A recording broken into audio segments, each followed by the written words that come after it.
New year, new block, new ban. So of course, we need to talk about this. Hello everyone and welcome to Anything Geek. My name is Zero and we're gonna talk about the recent ban from the Bandai Card Game Fest. So during the World Championship at Bandai Card Game Fest, they've actually announced 3 new bans for the card game. And the first and the biggest ban, of course, is that of the blue-black leader Sakazuki. It was kind of coming. It was kind of coming. We already knew because it's too good. When you look at the participation rate at any given tournament, 50% of the tournament leader used is Sakazuki, and in top 5 there's at least 3 or 4 Sakazukis every time. So of course it was gonna be banned. It was gonna be nerfed in some way, and they did it by just banning the leader, and they've also in the same movement banned one of the black cards that is used in this deck. And those cards are fully banned, mind you. They're not just restricted, they are fully banned starting April 1st, 2024. But that is just for the Japanese version of the game, because there's actually kind of a weird situation where one of the cards that is banned is one from OPO6, and we're just gonna have that set. So we can't like just have a set and have one card be banned outright. So right now they haven't announced any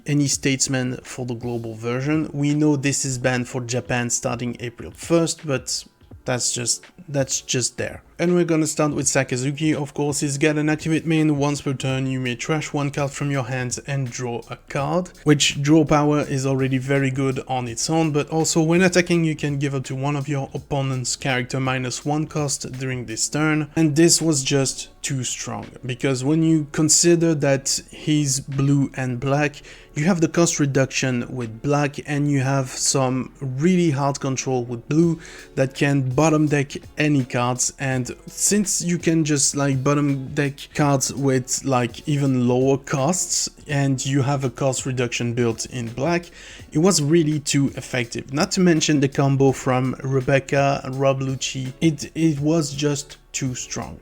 You can play against Sakazuki and you can just try and might all you want.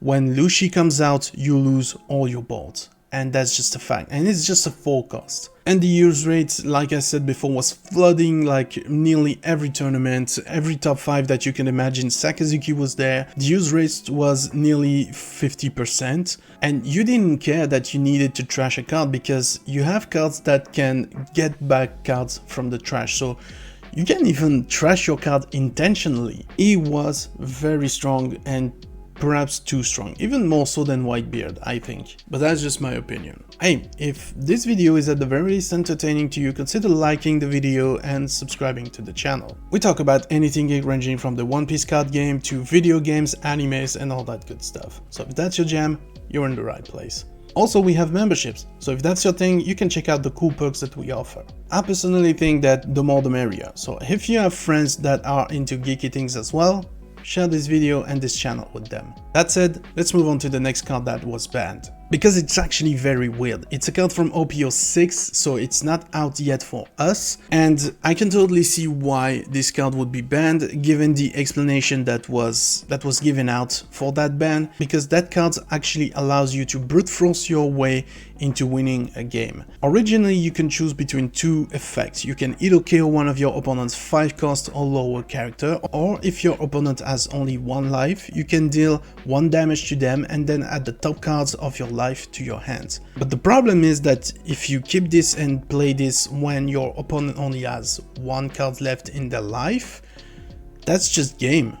That's game. You deal the last damage and then you brute force your way into victory. Also, not to mention that this is only a 4 cost, so that's actually huge. And it also has a trigger that you can draw a card. So I would say, like, if you got 1 in your hand, keep that for the end game, and any other cards that you get from your life, you can trigger and draw a card. That looks very strong, so I definitely understand why they would ban this card in particular. And of course, Great Eruption, a very good card in any black deck, and so in Sakazuki it was doing a ton of work. For just one cost, you can draw one card and give one of your opponent's character -2 to their cost. Again, with the combination of blue and black, you have some very efficient bottom deck. So since you can reduce the cost so much, you don't even need to KO, you just bottom deck them and that's just it. You're never gonna see them again during the game. And you also have a trigger, your opponent trashes one card from their hand, so if you want to disrupt your opponents further, you can also do that. And remember that we talked about the combo with Rob Lucci just before, and -2 to let's say a 6 cost, you're in range for Lucci.